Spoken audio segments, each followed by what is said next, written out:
हेटेरोआइसोमर्स हमने शुरू किया था कि हेटेरोआइसोमर्स उन्हें बोलेंगे जहां पर सिंगल बॉन्ड के अबाउट रोटेशन हिंडर्ड रहेगी, क्योंकि ग्रुप्स बड़े बड़े हो जाते हैं तो रोटेशन हिंडर हो जाती है, और रोटेशन हिंडर हो जाएगी तो फिर वो आइसोमेरिज्म शो कर सकते हैं या कॉन्फ़िगरेशनल आइसोमेरिज्म शो कर सकते हैं।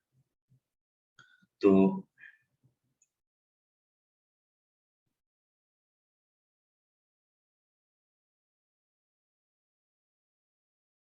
बाइफिनाइल, जैसा हमने ये बताया कि बाइफिनाइल्स हैं अगर, तो बाइफिनाइल्स में रोटेशन अलाउड होगा, इसके इसके सिंगल बॉन्ड के अबाउट रोटेशन अलाउड रहेगा, तो ये किसी भी प्लेन में रोटेट कर सकते हैं। लेकिन अगर ग्रुप्स इसके साइड में इधर बड़े बड़े ग्रुप्स लगा दिए जाएं, तो बड़े बड़े ग्रुप्स लगा देने के बाद अब ये जो बाइफिनाइल है वो प्लेनर भी नहीं रहेगा। प्लेनर नहीं रहेगा क्योंकि दोनों ग्रुप्स में रिपल्शन बहुत ज्यादा होंगे, और रिपल्शन बहुत ज्यादा होंगे तो एक एक फिनाइल इस प्लेन में आ गया और दूसरा फिनाइल उसके परपेंडिकुलर प्लेन पे आ जाए, तो परपेंडिकुलर प्लेन पे आ जाएगा तो फिर दोनों ही अब नॉन प्लेनर हो गए हैं, और इसमें अब कोई प्लेन ऑफ सिमेट्री भी लाई नहीं कर रही है, तो हम बोलेंगे कि ये जो गिवन स्ट्रक्चर है, ये जो स्ट्रक्चर है ये कायरल हो जाएगा। तो अगर किसी, मतलब तुम्हें ये नोटिस करना पड़ेगा कि अगर किसी फिनाइल पे दोनों कार्बन सेम, दोनों ग्रुप सेम हो जाते हैं, अगर किसी भी फिनाइल पे दोनों ग्रुप सेम हो जाएंगे, जैसे हमने नेक्स्ट एग्जांपल जो दिया था, यहाँ पे 2 Cl लगाया था, भले ही ये आउट ऑफ प्लेन हो जाएंगे लेकिन फिर भी ये अभी इनमें एक प्लेन ऑफ सिमेट्री हमें मिल जाएगी, और वो ये स्क्रीन वाली प्लेन ही है जो कि प्लेन ऑफ सिमेट्री है, जो कि इस फिनाइल के बीचों बीच परपेंडिकुलरली इसे डिवाइड कर, तो इसमें प्लेन ऑफ सिमेट्री है तो ये अकायरल हो जाएगा। तो हमें ध्यान रखना है कि जैसे हमने एलीन में देखा था, तो एलीन में ये बताया था कि कार्बन पे डिफरेंट ग्रुप्स अटैच्ड रहने चाहिए, वैसे ही यहाँ पर भी फिनाइल पे डिफरेंट ग्रुप्स अटैच्ड रहने चाहिए, तो फिर ये आइसोमेरिज्म शो करेगा।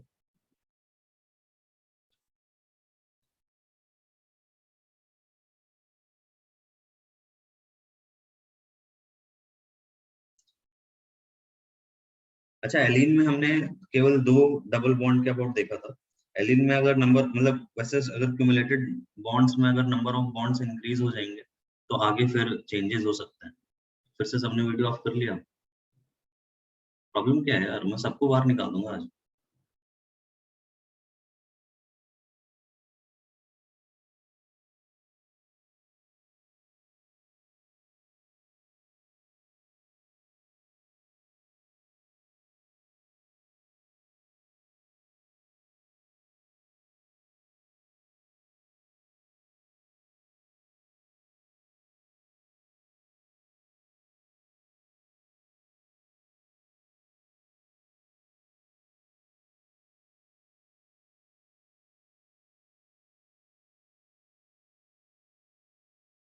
और भी एग्जांपल्स देखते हैं, मानो कि जैसे हमने एलीन में देखा था, तो एलीन में हमने सिंपल ऐसा स्ट्रक्चर देखा था, carbon double bond carbon double bond carbon, ठीक है। और इसमें हमने ये देखा था कि जैसे मानो इधर कुछ ग्रुप लगा देते हैं, CH3 या इथाइल लगा दिया, और इधर हाइड्रोजन है, और इधर भी हमने कोई कोई ग्रुप लगा दिया। इधर तो 120 डिग्री पे एंगल रहेगा, एक तरफ अगर परपेंडिकुलर, एक तरफ अगर दूसरे प्लेन में है, तो इधर तो इसी प्लेन में है, स्क्रीन के प्लेन में है ये, हाइड्रोजन और इथाइल मान लो इस पे लगा दिया है। तो ये जो ग्रुप है ये अभी कायरल होगा, दिस इज कायरल। एक ही केस है अकायरल होने का, अगर कार्बन पे दोनों ग्रुप सेम अटैच हो जाते हैं तो फिर वो अकायरल हो जाएगा, लेकिन अभी ये जो ग्रुप है ये तो कायरल रहेगा। अब इसके बाद अगर हम अ, 2 से ज्यादा डबल बॉन्ड कभी प्रेजेंट रहता है, जैसे मानो कि C double bond C double bond C double bond C है, ठीक है, तो अब इसकी अगर हाइब्रिडाइजेशन नोटिस करोगे या इसका स्ट्रक्चर नोटिस करोगे, तो इसमें दोनों जो इधर ग्रुप्स होंगे वो अब सेम प्लेन में लाई कर जाएंगे, ठीक है। हाइब्रिडाइजेशन से सोच सकते हो, और नहीं तो वैसे भी ध्यान रख सकते हो कि अगर मतलब 3 डबल बॉन्ड आ जाता है, 3 डबल बॉन्ड आने के बाद ये जो स्ट्रक्चर है ये स्ट्रक्चर प्लेनर हो जाएगा, वैसा ही प्लेनर हो जाएगा जैसा कि एक सिंगल बॉन्ड रहता है, मतलब ये बिल्कुल, मतलब इसी तरह का स्ट्रक्चर एक तरह से बन गया है, ऐसा डबल बॉन्ड के अबाउट जैसा हम स्ट्रक्चर बनाते हैं वैसे ही बन, मतलब अब अगर इस पे इथाइल और हाइड्रोजन अटैच करें और इस पे हम हाइड्रोजन और इथाइल अटैच करें, तो ये क्योंकि अब प्लेनर है तो ये अब बिहेव करेगा जैसे कि ये ट्रांस हो, अब यहाँ पर सिस ट्रांस की बात आ सकती है। इथाइल इथाइल अपोजिट साइड है तो ये ट्रांस हो जाएगा, और अगर इथाइल इथाइल सेम साइड है तो फिर ये सिस हो जाएगा। इथाइल और इथाइल अगर सेम साइड है तो फिर ये सिस हो जाएगा। सिंगल डबल बॉन्ड की तरह ट्रीट कर सकते हैं, जैसे यहाँ पर भी वैसा ही होता है। इथाइल और इथाइल अगर अपोजिट रहते हैं, हाइड्रोजन हाइड्रोजन इधर रहता तो ये इथाइल ये ट्रांस हो जाता, और अगर डबल बॉन्ड के अबाउट इथाइल और इथाइल सेम साइड आ जाते तो फिर ये सिस हो जाता। ठीक। तो 3 डबल बॉन्ड के अबाउट जो ज्योमेट्री होगी वो फिर से प्लेनर हो जाएगी, और अगर 4 डबल बॉन्ड बनाओगे अब, तो 4 डबल बॉन्ड के अबाउट फिर से जो ज्योमेट्री होगी वो वापस से सेम, मतलब वापस से जैसे एलीन था वैसा ही हो जाए। तो ऐसा थोड़ा ध्यान में रख सकते हो कि अगर मतलब अगर ऑड नंबर डबल बॉन्ड्स हैं, क्यूमुलेटेड डबल बॉन्ड्स हैं, तो वो प्लेनर हो जाएगा, और अगर इवन नंबर डबल बॉन्ड्स हैं तो फिर वो एलीन के जैसा होगा, मतलब एक प्लेनर, एक मतलब दोनों आपस में परपेंडिकुलर प्लेन्स में हो, जो साइड में जो ग्रुप्स हैं वो परपेंडिकुलर प्लेन्स पे अटैच्ड।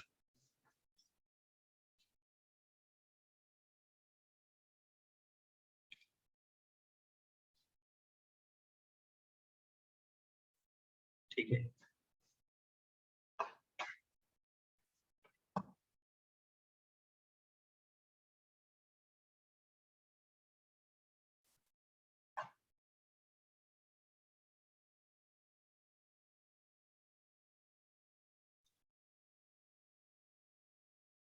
फिर से वीडियो ऑफ कर लिए सब लोग।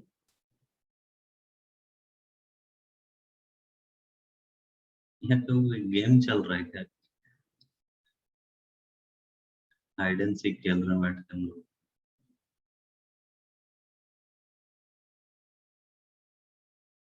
हाँ इनेश, ये सब अकायरल, ये ज्योमेट्रिकल आइसोमेरिज्म के पार्ट हो जाएंगे। ठीक है, ये जो हमने ड्रॉ किया है ये सब ज्योमेट्रिकल आइसोमेरिज्म के पार्ट हो जाएंगे।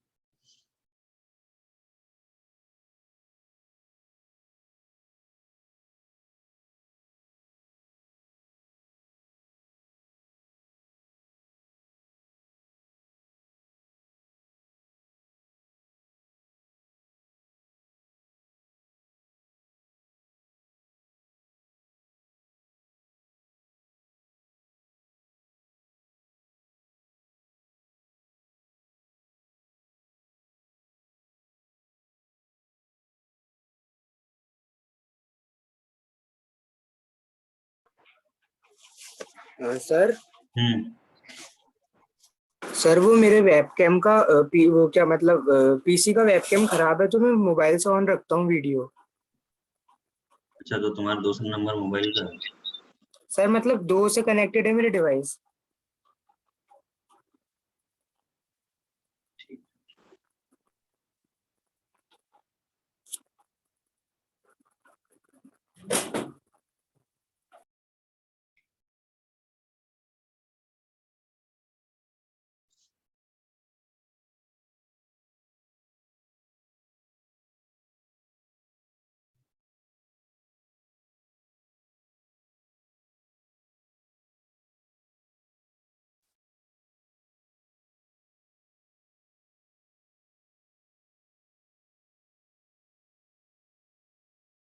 नेक्स्ट तरह के कंपाउंड है spiro compounds.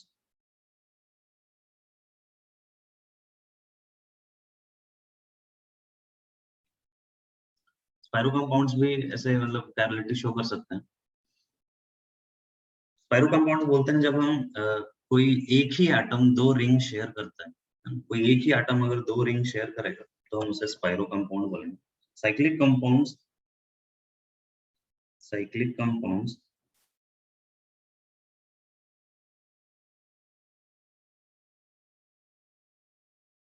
rings are joined, rings are joined, cyclic compounds in which rings are joined at a single carbon, at a single carbon atom are called spiro compounds,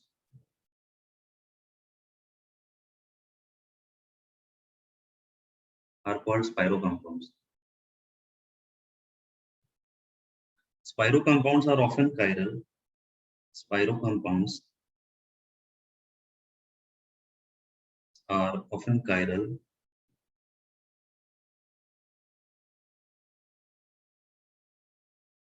even Spiro compounds are often chiral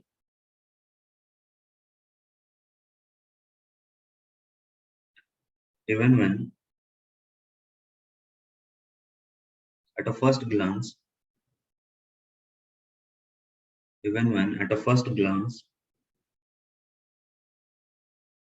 they look quite symmetrical.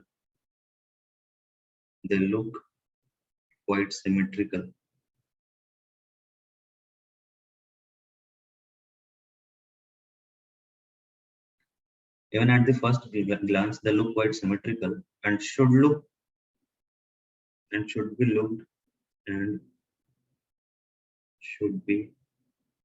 looked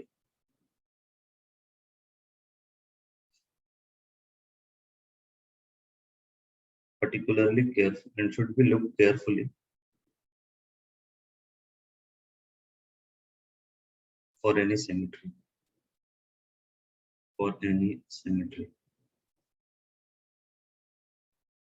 And should be looked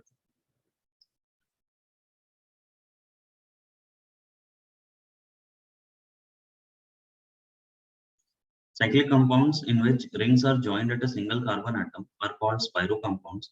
Spiro compounds are often chiral even when at a first glance they look quite symmetrical and should be looked carefully for any symmetry. जैसे कि example देखते हैं, ऐसा structure है, इधर nitrogen है और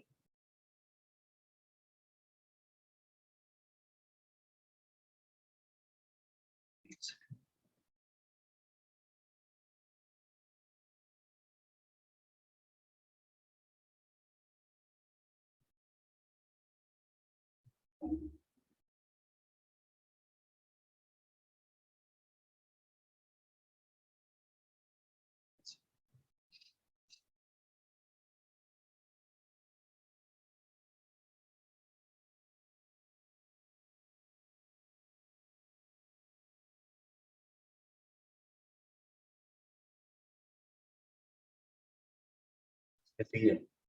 तो दो रिंग है और दो रिंग एक ही कार्बन सेंटर से अटैच्ड।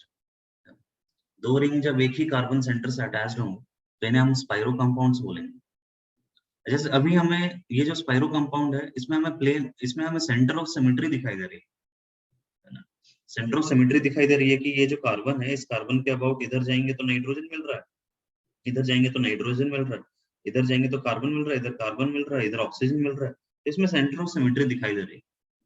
बट ऐसे कंपाउंड्स में जनरली सेंटर ऑफ सिमेट्री या सच थिंग्स नहीं रहते, क्योंकि ये जो कार्बन है, this carbon is not planar, this carbon is sp3 hybridized, है ना। ये बस ड्रॉ करने का वे है कि हम इसे इस तरह से ड्रॉ करते हैं, बट ये जो कार्बन है ये प्लेनर नहीं है, और प्लेनर नहीं है तो इसे फिर हमें टेट्राहेड्रल स्ट्रक्चर के फॉर्म में शो करना पड़ेगा।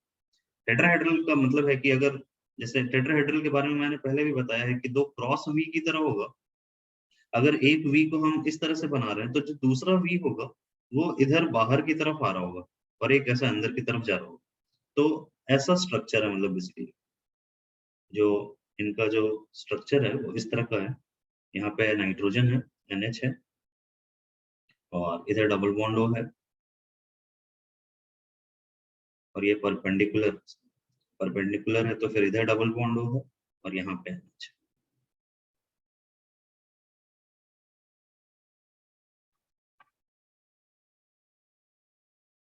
ठीक है, परपेंडिकुलर है तो अब तो हमें इसमें सेंटर ऑफ सिमेट्री मिलेगी ही नहीं, है ना। सेंटर ऑफ सिमेट्री के लिए ये इस कार्बन के अपोजिट, मतलब इसी प्लेन पे दूसरा कार्बन होना चाहिए था, बट ये जो कार्बन है, यहाँ का जो कार्बन है, ये प्लेन के बाहर आ गया। तो फिर से ये वैसा ही स्ट्रक्चर हो गया कि एक ये जो रिंग है ये एक प्लेन में है, और ये जो दूसरी रिंग है ये उसके परपेंडिकुलर ऐसे प्लेन में, दोनों आपस में परपेंडिकुलर है एक दूसरे। तो परपेंडिकुलर होंगे तो फिर वो मतलब फिर तुम्हें प्लेन ऑफ सिमेट्री और सच थिंग्स सिंपल, मतलब कुछ भी अगर डिफरेंट ग्रुप्स अटैच हो जाते हैं तो फिर हमें सेंटर ऑफ सिमेट्री नहीं मिलेगी। सेंटर ऑफ सिमेट्री नहीं मिलेगी तो ये जो गिवन कंपाउंड हो जाएगा, ये given compound this will become chiral, ये कायरल होगा। इसके पास ना ही सेंटर ऑफ सिमेट्री मिलेगी और ना ही प्लेन ऑफ सिमेट्री। तुम चाहो तो इसके लिए एक मिरर इमेज बना सकते हो, और जो मिरर इमेज बनाओगे वो उसका इनैंशियोमर है।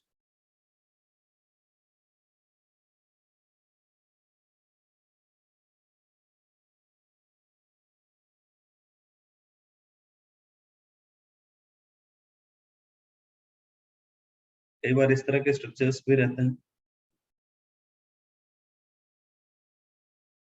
ऐसा।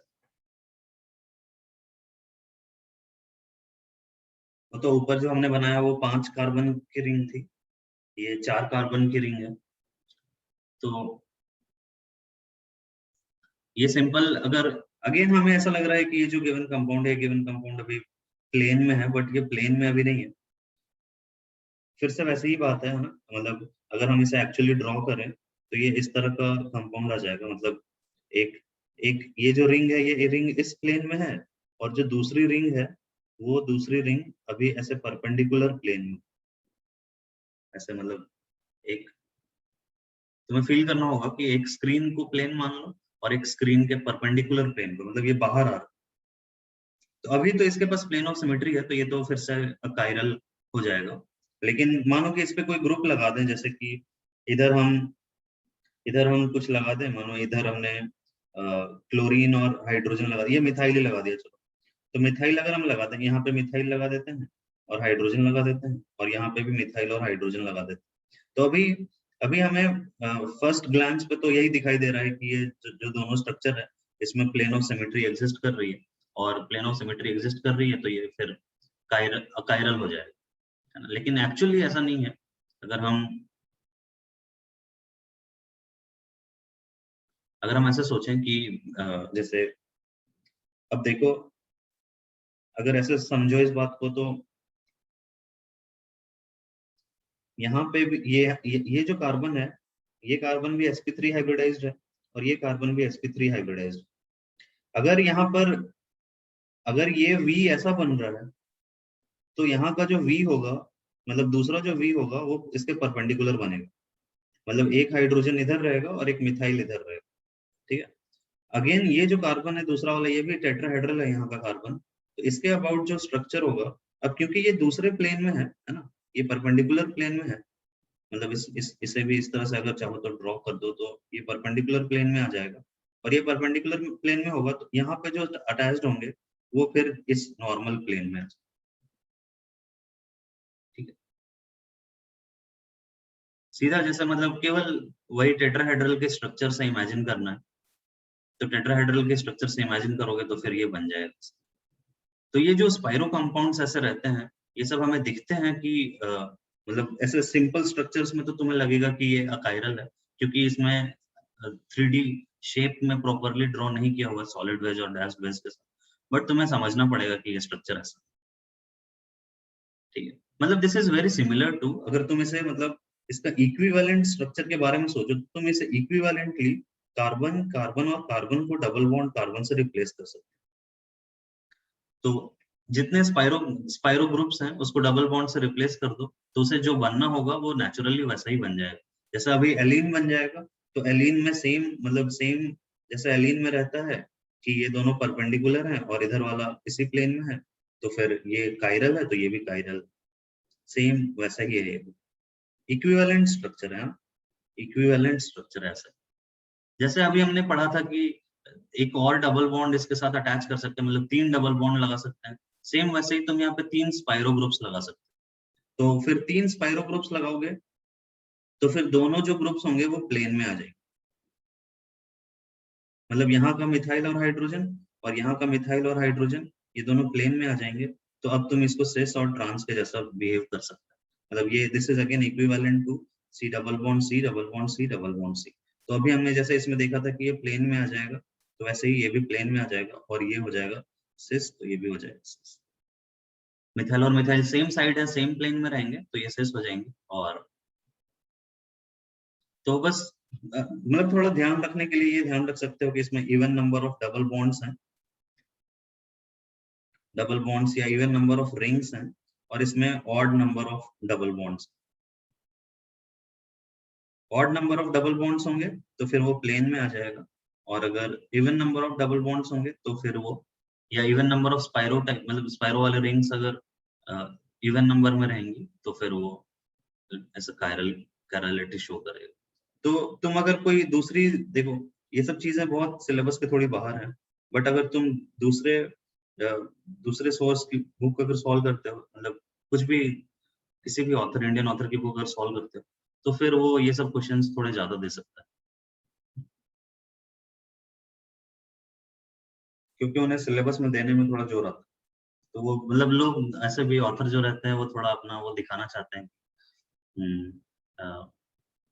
मैंने थोड़ा ज्यादा पढ़ाया है या ज्यादा दिया है, तो वैसा ही है। तो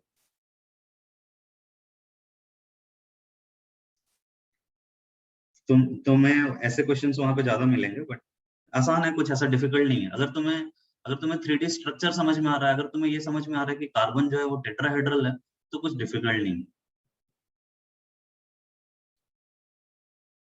ठीक है, तो मतलब अब हमने ऐसा देख लिया कि एलीन के केसेस में हमने ऐसा देख लिया कि विदाउट कायरल सेंटर भी एक गिवन कंपाउंड जो है वो कायरल हो सकता है ना?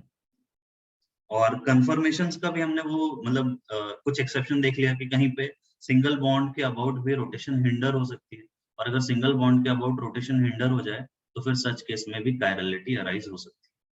और सिंगल बॉन्ड के अबाउट रोटेशन हिंडर रहता है तो हम उसे अट्रोप आइसोमर्स बोलते हैं, जो हमने लास्ट क्लास में डिफाइन किया था। तो बस ऐसा ही, और कुछ मिल जाएगा तो फिर वो लोग मतलब फिर बहुत सारे स्ट्रक्चर्स ड्रॉ करते रहते हैं, तो इसका तो हम कुछ नहीं कर सकते। डबल बॉन्ड और रिंग को भी मिक्स कर देते हैं, मतलब सच ग्रुप्स भी बना देते हैं, तो तुम्हें खुद ही सोचना पड़ेगा। तुम बस स्ट्रक्चर के बारे में सोचो, और उसके बाद देखो कि स्ट्रक्चर कैसा रहना चाहिए, कैसा नहीं रहना चाहिए। तो सच थिंग्स अब मतलब तुम्हारी अगर थिंकिंग है तो तुम सच थिंग्स को डिकोड कर सकते हो, सिंपल मतलब स्ट्रक्चर बना सकते हो। और अगर नहीं सोच पा रहे हो तो फिर रहना। ठीक है, ये अभी तो अकायरल है, बट अगर इस पे कुछ ग्रुप्स लगा देंगे तो फिर ये कायरल बन जाएगा। ये सब मतलब अब तुम लोगों के ऊपर है, अब हम बहुत ज्यादा इसके अंदर नहीं जाना चाहते। ठीक है,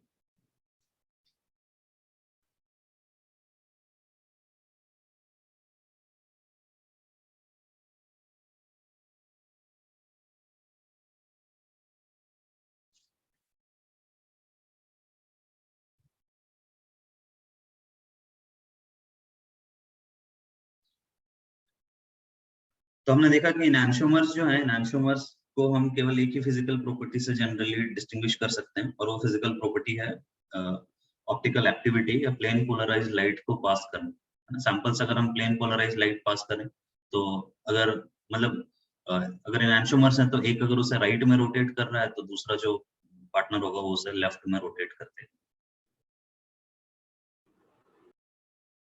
अब एनांशोमर को सेपरेट कैसे करते हैं? तो सेपरेट करने के लिए एनांशोमर को जो सेपरेशन टेक्निक यूज करते हैं, that is called resolution. Separating enantiomers is called resolution. Separating enantiomers, separating enantiomers is called resolution.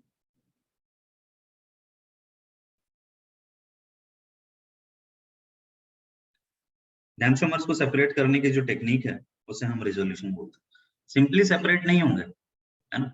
enantiomer को अगर फ्रैक्शनल डिस्टिलेशन से पास करोगे, जैसे मानो कि enantiomers हैं, दो कोई कंपाउंड है, जैसे कुछ भी ले लेते हैं, ऐसा OH ले लिया, और मतलब इसका एक सॉल्यूशन ले लेते हैं, और मतलब इस सॉल्यूशन में R2 ब्यूटेनॉल है, R2 ब्यूटेनॉल है एंड S2 ब्यूटेनॉल का मिक्सचर है, या इक्विमोलर मिक्सचर होगा तो रेसिमिक मिक्सचर है। R2 butanol and S2 butanol, let's say कि ये रेसिमिक मिक्सचर। रेसिमिक मिक्सचर का मतलब है कि 50% R2 ब्यूटेनॉल प्रेजेंट है एंड 50% S2 ब्यूटेनॉल प्रेजेंट। अब अगर हमें इसको सेपरेट करना है, इस मिक्सचर को, तो मिक्सचर को सेपरेट करने के लिए बहुत सारे ऐसे टेक्निक्स रहते हैं जिसके थ्रू हम मिक्सचर को सेपरेट कर सकते हैं। बट अभी हम सिंपल डिस्टिलेशन और फ्रैक्शनल डिस्टिलेशन, जो कि पहले भी थोड़ा पढ़ रखे हो, पहले से तो पता ही रहता है कि डिस्टिलेशन क्या है या फ्रैक्शनल डिस्टिलेशन क्या है। इसके साथ अगर हम फ्रैक्शनल डिस्टिलेशन करते हैं, तो फ्रैक्शनल डिस्टिलेशन करेंगे तो फिर कुछ भी सेपरेट नहीं होगा, नो सेपरेशन। जो तुम्हें लिक्विड मिलेगी उस लिक्विड में R2 ब्यूटेनॉल और S2 ब्यूटेनॉल फिर से इक्विमोलर अमाउंट में प्रेजेंट होंगे, रेसिमिक अमाउंट में प्रेजेंट। कुछ और रहता तो फिर वो सेपरेट हो जाता, मतलब मानो कि डाइस्टीरियोमर्स रहते तो फिर वो सेपरेट हो जाता। जैसे कि इसका मिक्सचर है, मान लो एक OH है और OH है। अच्छा, इससे याद आया कि एक SAT में एक क्वेश्चन भी ऐसा था जो कि गलत हो गया था, तो उसे भी हम देखेंगे। तो A और B मान लो कि ये दो, इन दोनों सब्सटेंस का मिक्सचर है अभी अपने पास, ठीक है। इसके अंदर A+B प्रेजेंट है, तो A और B जो है वो आपस में भी डाइस्टीरियोमर्स है ना। डाइस्टीरियोमर से क्लियरली पता चल रहा है। अगर एनैंशियोमर्स रहते तो सारे सेंटर इन्वर्टेड रहते, मतलब कि यहाँ पे भी अंदर रहता और यहाँ पे भी अंदर रहता, बट एक बाहर है और एक अंदर है, तो इसका मतलब है डाइस्टीरियोमर है। तो इसे अगर फ्रैक्शनल डिस्टिलेशन से पास करोगे, मतलब पास क्या करोगे, इसका अगर फ्रैक्शनल डिस्टिलेशन करोगे तो फिर ये सेपरेट हो जाएगा A और B में, ये अलग अलग कंपाउंड बन के निकलते हैं। तो डाइस्टीरियोमर्स कैन बी सेपरेटेड, है ना। Diastereomers can be separated by fractional distillation और sometimes may be by simple distillation. अगर बॉइलिंग पॉइंट डिफरेंस एनफ है तो फिर they can be separated by simple distillation. Diastereomers can be separated by fractional distillation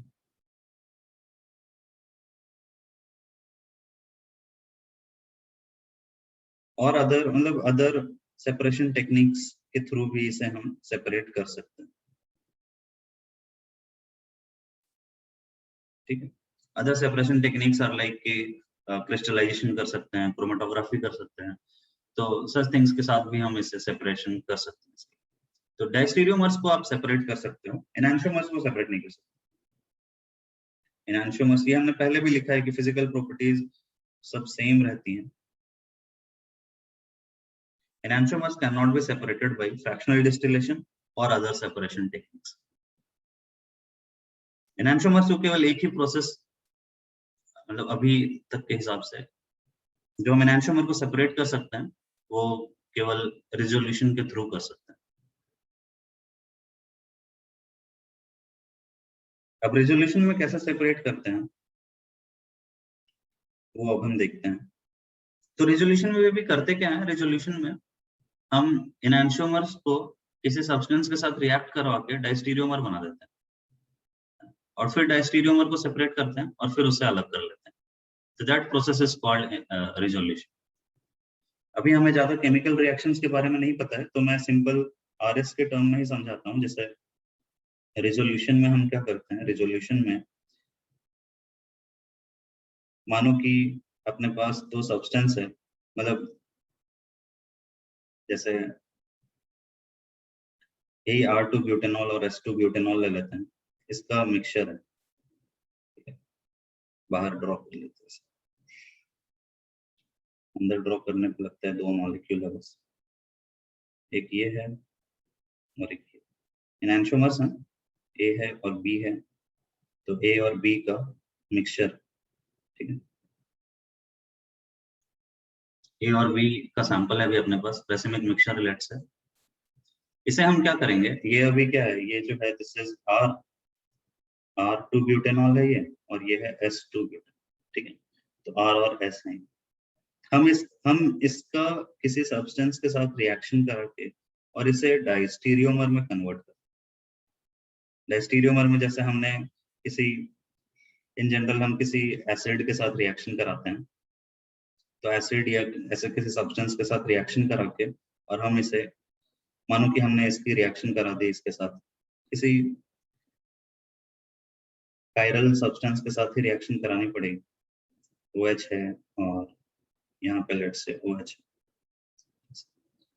ठीक है, इसके साथ reaction करा रहा हूँ। ये प्योर रहना चाहिए, ये अगर प्योर नहीं रहेगा तो भी दिक्कत है।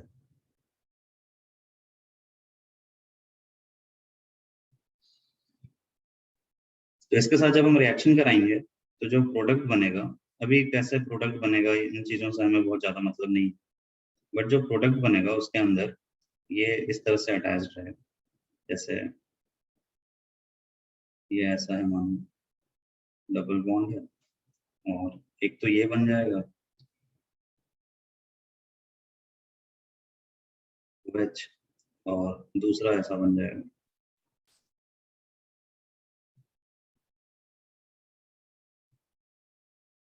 या इसी पे अटैच करते हैं एक से, इसकी स्टीरियोकेमिस्ट्री भी सेम रखते हैं।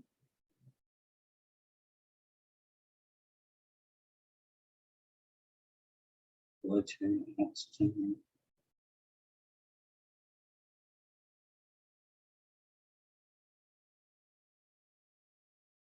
एक ऐसा बन जाएगा और एक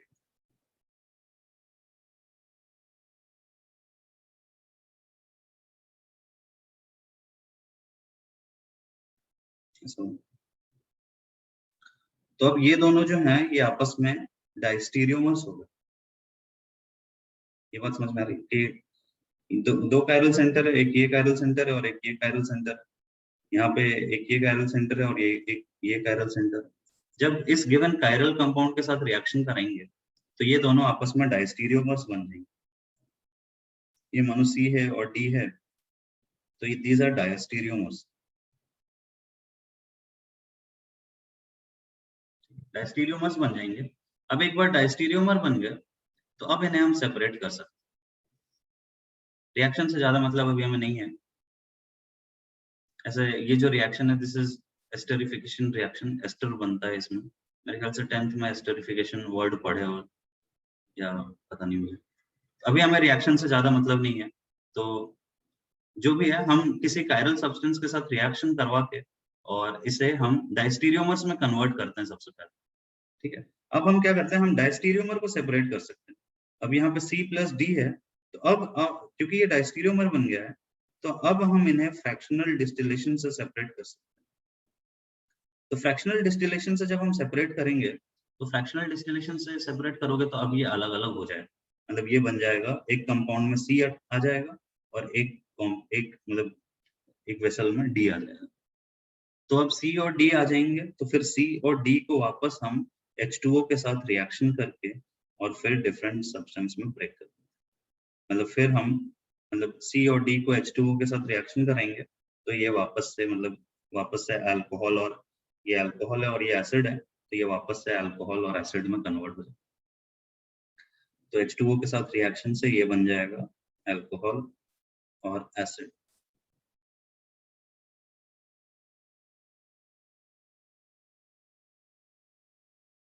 और दूसरे में ये बन जाएगा अल्कोहल और एसिड। फिर अल्कोहल और एसिड को फिर हम सेपरेट कर सकते हैं। तो अब सेपरेशन हो गया, मतलब इसमें A मिल जाएगा इस तरह से, हमें इसको फर्दर सेपरेट करेंगे तो ये A मिल जाएगा और इसे फर्दर डिस्टिलेशन करेंगे तो ये B मिल जाएगा। तो इस प्रोसेस के थ्रू हम A और B को सेपरेट आउट कर सकते हैं। मतलब सीधी बात है कि हम एनांटियोमर को सीधा सीधा सेपरेट नहीं कर सकते, बस यही बात है ना। हम जो सेपरेशन कर सकते हैं वो डायस्टीरियोमर्स की कर सकते हैं। तो हम एनांटियोमर को पहले डायस्टीरियोमर बनाएंगे किसी रिएक्शन से, ऐसा रिएक्शन जो कि रिवर्सिबल हो, है ना? ऐसा रिएक्शन जिसमें हम प्रोडक्ट भी बना सकते हैं और प्रोडक्ट से रिएक्टेंट भी बना सकते हैं। सच रिएक्शंस का यूज करते हैं हम यहाँ पे। रिएक्शन की डिटेल्स हमें आगे मिलेंगी। तो this process is called basically resolution.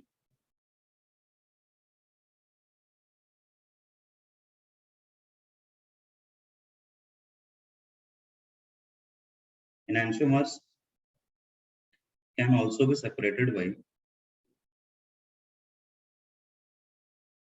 separated by chromatography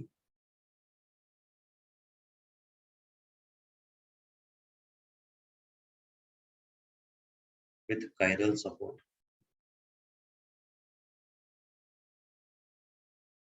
simple chromatography से सेपरेट आउट नहीं होगा। क्रोमेटोग्राफी में जब कायरल सपोर्ट रहेगा तभी सेपरेशन पॉसिबल होगी। क्रोमेटोग्राफी क्या होती है और कैसे करते हैं, इन चीजों पे हम बाद में, अभी हमें बहुत ज्यादा है ये सब, थोड़े बहुत बस लाइन से भी ध्यान रखो, नहीं भी ध्यान रखोगे तो ज्यादा फर्क नहीं पड़ता।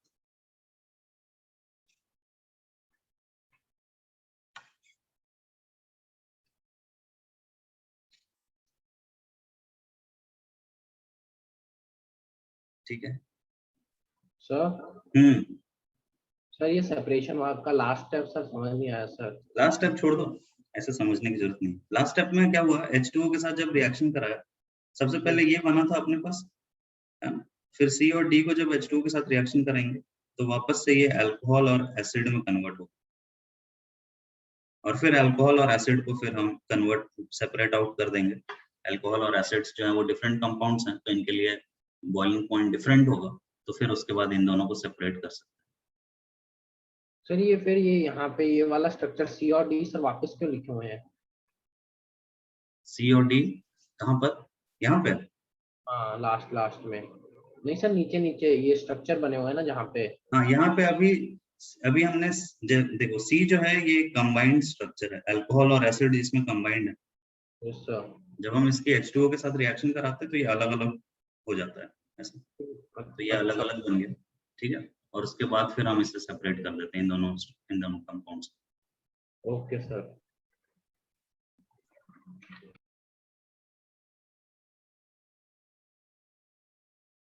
ये सब चीजें इतनी ज्यादा जरूरी नहीं है,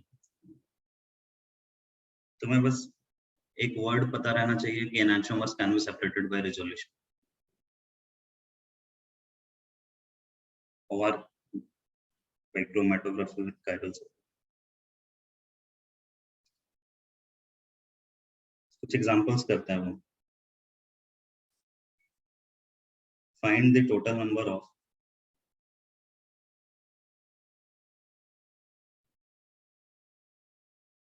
stereoisomers, या find the total number of isomers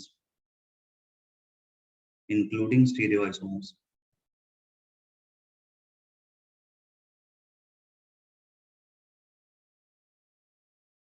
Including stereoisomers of क्या ले लें, C4 ले लेते हैं, C5 C4 या C5 H11Br. Find the total number of isomers. Chapter खत्म हो गया तो अब हम कुछ बस प्रैक्टिस कर लेते हैं कुछ और क्वेश्चंस की। Find the total number of isomers including stereoisomers of C5H11Br. अब जब टोटल नंबर ऑफ आइसोमर्स बोल रहा है तो ये अब दोनों काम करवाना चाहता है हमसे।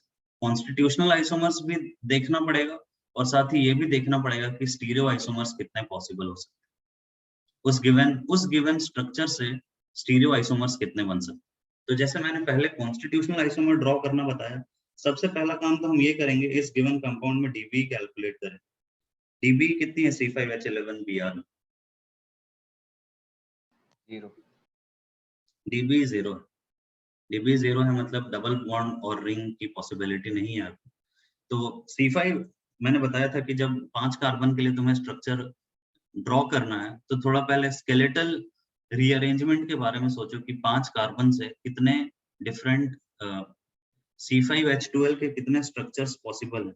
ये तुम अपने दिमाग में रखो कि C5H12 से कितने स्ट्रक्चर्स पॉसिबल है। तो C5H12 से 3 स्ट्रक्चर बनते हैं, एक होता है पेंटेन, एक होता है आइसोपेंटेन और एक होता है नियोपेंटेन। इतना बात तुम्हारे दिमाग में रहना चाहिए, या रफ में ये तुम ड्रॉ करो। अब हम Br लगाना शुरू करते हैं। अब हम Br इस पे जब लगाएंगे तो पेंटेन पे यहाँ पर Br लगा सकते हैं, सेकेंड पोजीशन पे Br लगा सकते हैं और थर्ड पोजीशन पे Br लगा सकते हैं। ये 3 पॉसिबिलिटी है, ठीक है। पेंटेन पे 3 पॉसिबिलिटी है Br को अटैच करने की। फिर हम आइसोपेंटेन पे आते हैं, तो आइसोपेंटेन पे 4 डिफरेंट ग्रुप्स हैं। तो आइसोपेंटेन पे अगर हम देखें तो यहाँ पे Br लगा सकते हैं, फिर सेकंड पोजीशन पे Br लगा सकते हैं, फिर थर्ड पोजीशन पे Br लगा सकते हैं और फिर फोर्थ पोजीशन पे Br लगा सकते हैं। और फिर आइसोपेंटेन है तो नियोपेंटेन है तो नियोपेंटेन पे केवल एक ही पॉसिबिलिटी है Br, केवल ये।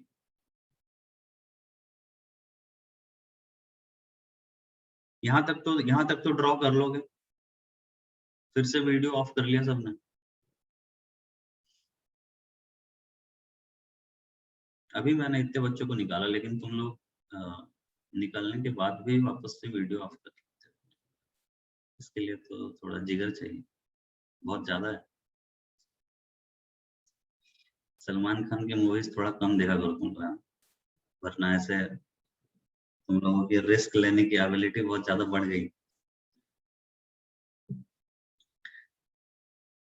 तो अब हमने कॉन्स्टिट्यूशनल आइसोमर्स तो ड्रॉ कर लिया। अब हमें ये देखना पड़ेगा कि इसमें कहाँ पे स्टीरियो आइसोमर्स की भी पॉसिबिलिटी है।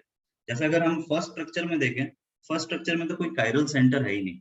फर्स्ट स्ट्रक्चर इज अकायरल, तो अकायरल है तो इसमें कुछ भी नहीं पॉसिबिलिटी।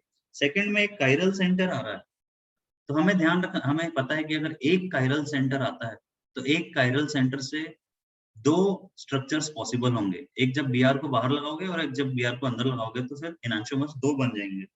तो इससे ये कायरल है, मतलब कायरल क्या है, इसमें तुम्हें दो कायरल है तो इसे तुम्हें दो काउंट करना पड़ेगा।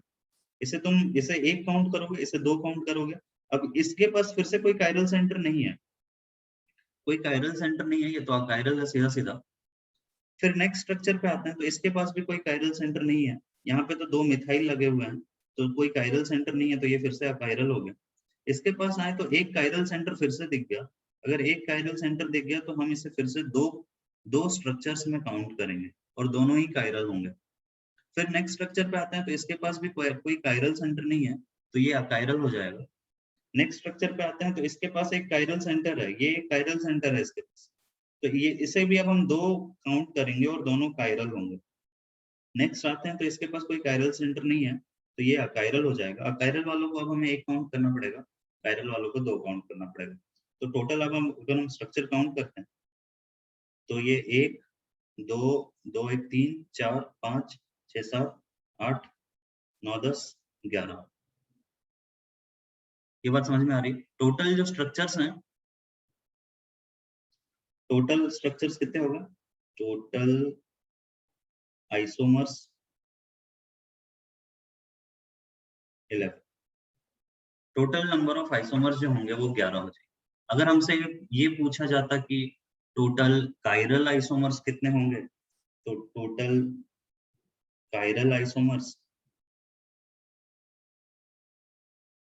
कायरल कितने हो जाएंगे? दो, दो चार और दो छः, छः कायरल है और 5 अकायरल। मीजो कितने होंगे? तो जीरो, जीरो मीजो कंपाउंड्स हैं।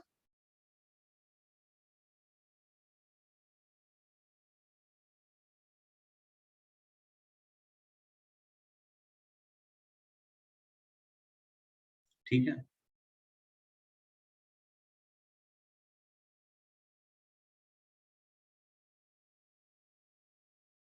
सेम क्वेश्चन एक बार थोड़ा छोटे लेवल पे सॉल्व करो। C4H9Cl, find the total number of isomers including stereoisomers of C4H9Cl.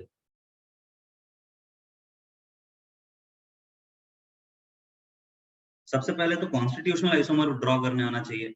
बिना कॉन्स्टिट्यूशनल आइसोमर ड्रॉ किए हुए ये सब काम नहीं कर सकते।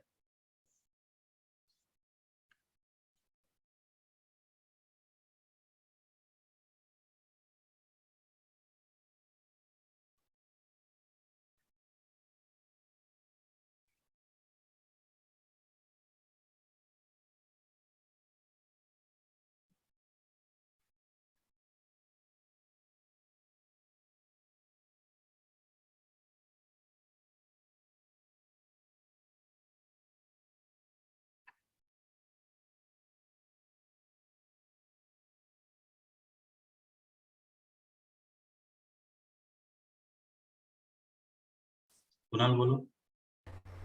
सर 5 है। 5 देखते हैं, मुझे याद तो नहीं। और किसी का आ रहा है 5? ऑन।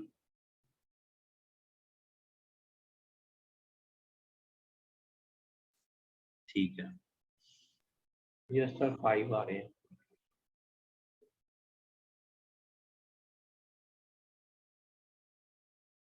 सबसे पहले तो C4 से C4H9Cl में Db 0 है और C4H10 से दो ही स्ट्रक्चर बनते हैं, एक ब्यूटेन और एक आइसोब्यूटेन। तो तुम्हारे दिमाग में ये रहना चाहिए कि ब्यूटेन और आइसोब्यूटेन है, Cl लगाना है हमें। तो Cl लगाने के दो पोजीशन है इस पे, एक Cl यहाँ पे लगा सकते हो, Cl यहाँ पे लगा सकते हो, और आइसोब्यूटेन में भी दो पोजीशन है, Cl यहाँ पे लगा सकते हो और Cl यहाँ पे लगा सकते हो। चार तो कॉन्स्टिट्यूशनल आइसोमर्स बन गए, है ना, चार तो कॉन्स्टिट्यूशनल आइसोमर बन गया। इसमें से कायरल कौन सा है? बस यही एक है जो कि इसके पास कायरल सेंटर, और किसी के पास कायरल सेंटर भी नहीं है, तो ये अकेला कायरल है, तो इसे तुम्हें दो काउंट करना पड़ेगा। तो टोटल नंबर ऑफ स्ट्रक्चर्स जो आएंगे इंक्लूडिंग स्टीरियो आइसोमर्स, ये टोटल आइसोमर्स जो होंगे, टोटल आइसोमर्स हो जाएंगे 5। इसमें से अगर कायरल आइसोमर पूछा जाता है तो कायरल आइसोमर हो जाएंगे 2 और बाकी 3 जो होंगे वो अकायरल आइसोमर्स। तो अब तुम्हें क्वेश्चन में थोड़ा केयरफुली देखना पड़ेगा कि क्वेश्चन में कॉन्स्टिट्यूशनल आइसोमर पूछा गया है या केवल स्टीरियो आइसोमर पूछा गया है या टोटल आइसोमर्स पूछे गए हैं। कभी कभी ऐसा रहता है कि एक स्ट्रक्चर बना के दे दिया जाएगा और उस स्ट्रक्चर से रिलेटेड तुम्हें पूछा जाएगा कि इसके स्टीरियो आइसोमर्स बताओ। तब तो फिर जैसे मानो कि ऐसा क्वेश्चन है, total number of stereo isomers, total number of stereo isomers. Ishan कुछ पूछ रहे हो क्या? Yes sir. क्या पूछ रहे हो? सर जैसे थर्ड स्ट्रक्चर में अगर अपन क्लोराइड को ऊपर वाले कार्बन पे लगा दे तो थर्ड स्ट्रक्चर में क्लोराइड Cl को ऊपर वाले कार्बन पे, वो एक ही बात है ना, ये तीनों ग्रुप्स तो सेम है, ये कार्बन ये कार्बन ये कार्बन, कहीं पे भी लगाओ, ओके सर। हाँ है ना। तो total number of stereo isomers जब पूछा जाएगा तो अब तुम इसमें Cl को डिफरेंट पोजीशन पे नहीं लगा सकते, है ना, Cl को डिफरेंट पोजीशन पे नहीं लगा सकते। ऐसे भी इसमें सिमेट्री है क्या?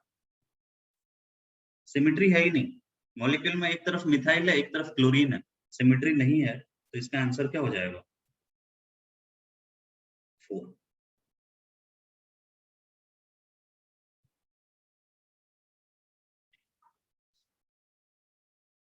ठीक है, सिमेट्री नहीं है, दो कायरल सेंटर है, 2 to the power 2 वैल्यू आ जाएगी और total number of stereo isomers 4 है, सारे के सारे कायरल रहेंगे ऑब्वियसली।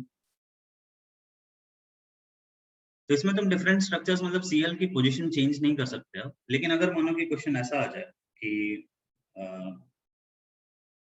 क्वेश्चन को थोड़ा डिफिकल्ट बनाते हैं, मानो total number of isomers, find the total number of isomers,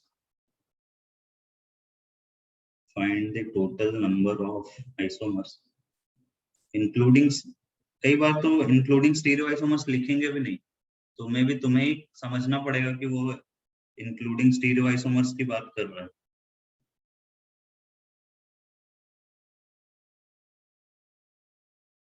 of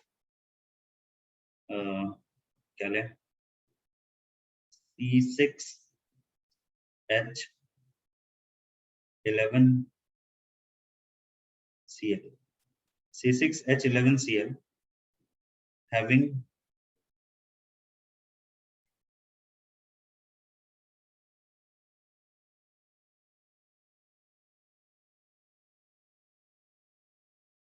a cyclopentane ring, cyclopentane ring।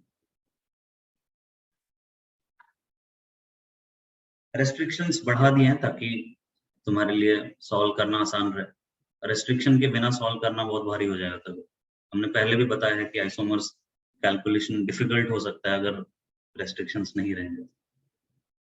तो C6H11Cl है और ये इतना फिक्स कर दिया गया है कि there has to be a cyclopentane ring. ये साइक्लोपेंटेन तो नहीं कहीं से दिख रहा,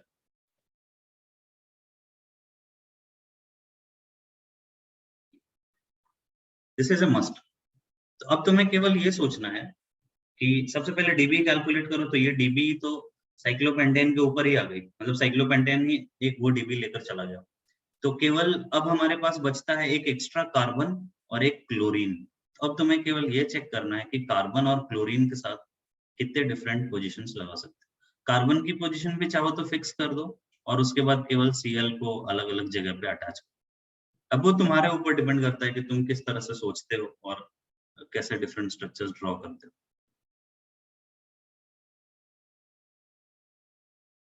एक बार ट्राई करो सब लोग।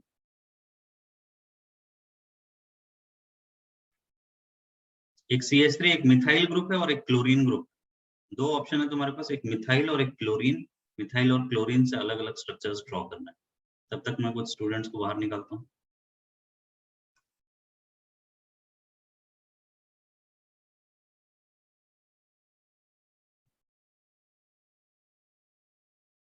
पार्थ,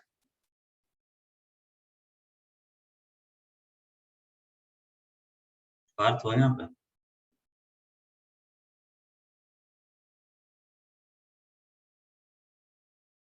फिर तो तुम्हें जाना होगा। नंदिनी चौहान,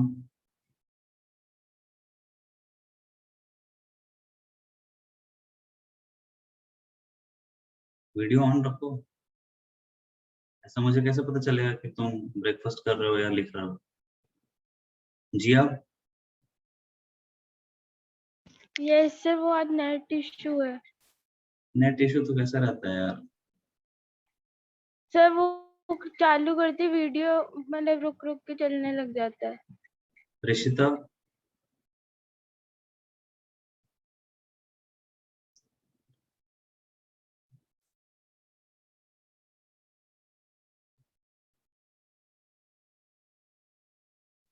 हाँ हाँ, कितने आ रहे हैं? 9।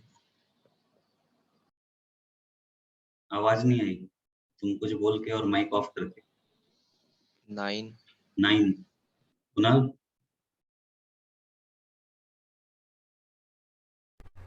सर मेरे तो 6 आ रहे हैं। नमन पठारी। सर 11। देखो मैं बताता हूँ कि जो आंसर आएगा वो एक ही आंसर आएगा, है ना। मतलब ऐसा अलग अलग अपने हिसाब से आंसर नहीं आएगा कि मेरा आंसर मेरे तरफ से 9 है, मेरे तरफ से 6 है। ये मतलब कोई बोली लगाने की बात थोड़ी है कि 9, 6, 11, 12। शुभिका, सर 10। ठीक है। तनु, सर 10। 10। 10 के समर्थन में लोग थोड़े बढ़ रहे हैं, बिडिंग ही करता हूँ मुझे। आइनेश, सर 10 ही आ रहा है मेरे को। 10 आ रहे हैं भाई, 10 वाले तो बढ़ रहे हैं। ईशांक, सर मेरे तो 12 आ रहे हैं। 12 आ रहे हैं। 12 वालों के भी नंबर थोड़े बढ़।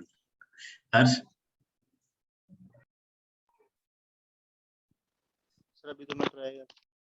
क्या तुम बिडिंग में पार्टिसिपेट नहीं करना चाहते? जिया, जिया नगर, सर 10। 10 भाई। अब मतलब डेमोक्रेसी के साथ जाएंगे, आंसर को 10 डिक्लेयर कर दिया जाएगा, सही हो या गलत।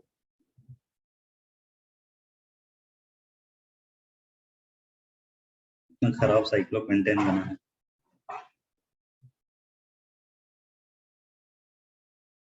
तो देखो ऐसा करो कि केवल एक मिथाइल को फिक्स कर दो, तो 6 कार्बन हो गए।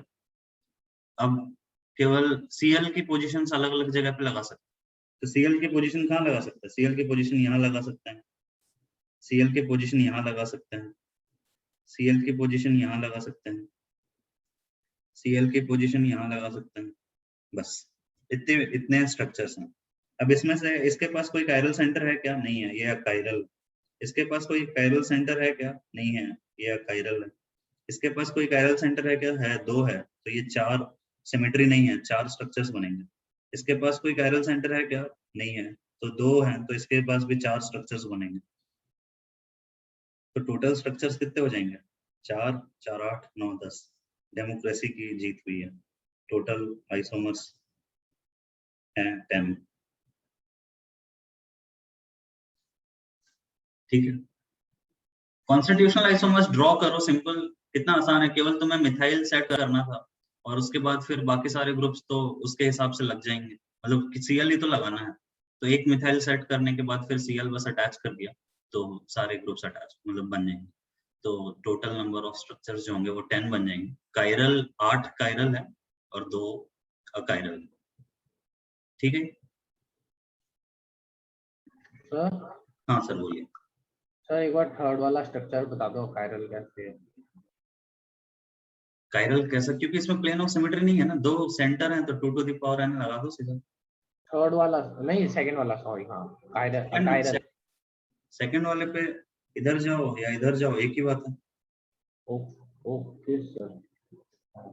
तो कोई कायरल सेंटर ही नहीं तो कायरल है, तो total isomers 10।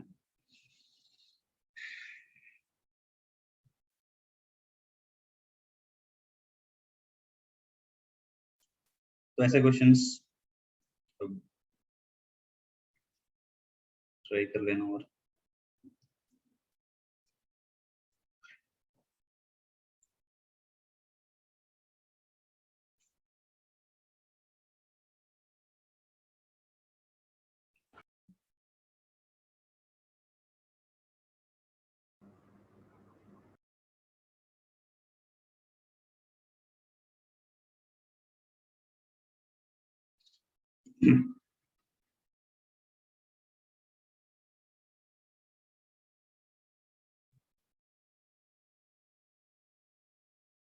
Free radical halogenation.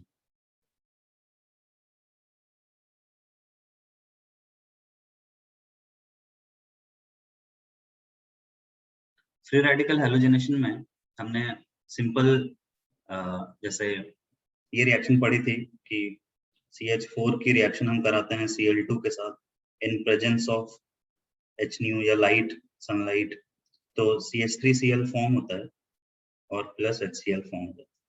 ठीक है,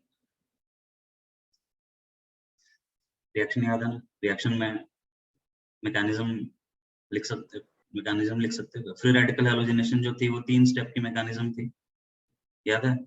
जो भी फ्री रेडिकल रिएक्शंस रहेंगी 3 स्टेप की रहती है। सबसे पहले initiation step, chain initiation step, और फिर प्रोपोगेशन स्टेप, और फिर टर्मिनेशन स्टेप। लिख सकते हो तो एक बार कोशिश करो जल्दी से लिखने की, एक बार रिकॉल करो, याद है या नहीं है?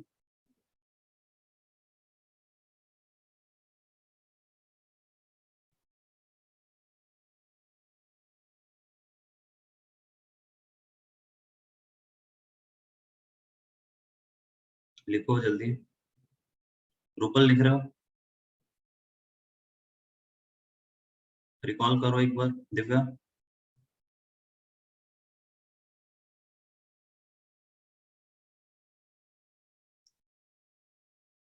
इनिशिएशन स्टेप में हम फ्री रेडिकल्स क्रिएट करते थे, और जो प्रोपोगेशन स्टेप है वो मेन स्टेप है। थोड़े फ्री रेडिकल मिलने के बाद जो गिवन रिएक्शन है वो खुद ही प्रोपोगेट होती है, मतलब खुद ही चेन रिएक्शन फॉर्म करती है। और फाइनली टर्मिनेशन स्टेप। लिखो एक बार पहले तो।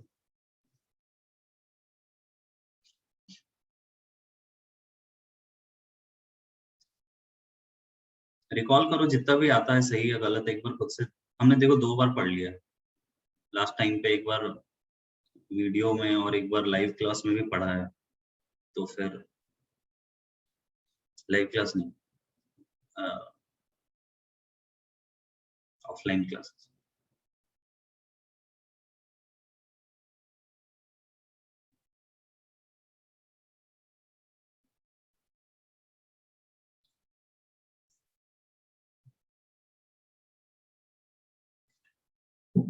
मैं भी धीरे धीरे लिखना शुरू करता हूँ।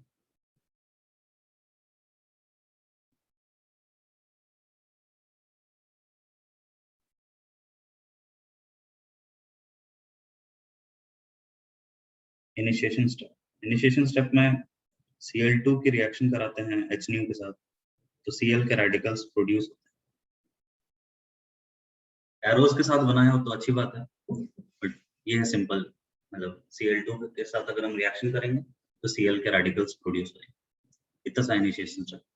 नंदिनी लिख लिया था?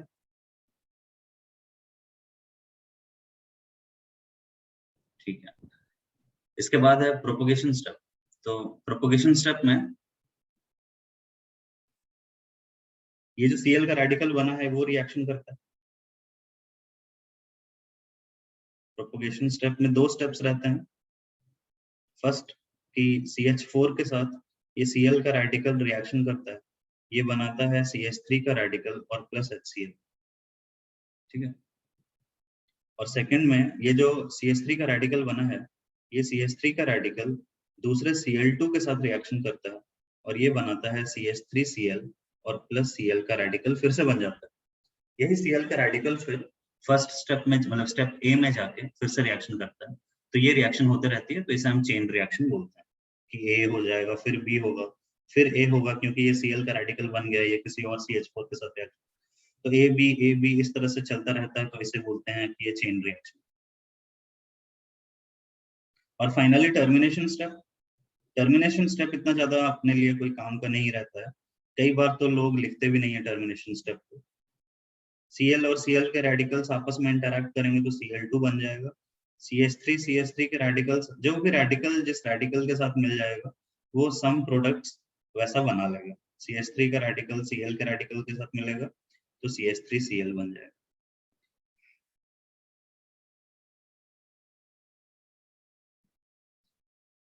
अपने लिए इम्पोर्टेंट क्या है? अपने लिए इम्पोर्टेंट है ये टर्मिनेशन प्रोपोगेशन, ठीक है, ये सबसे ज्यादा इम्पोर्टेंट है।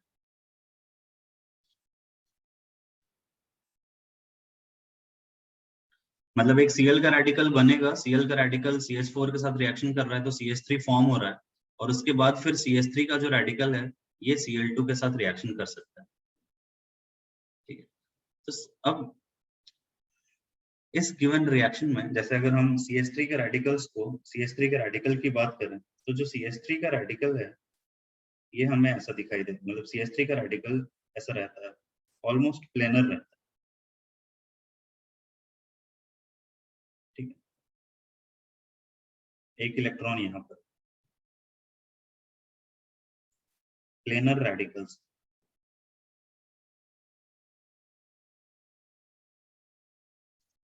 तो अगर बड़े ग्रुप्स रहते जैसे कार्बोकेटायन प्लेनर होता है वैसा प्लेनर रेडिकल, थोड़ा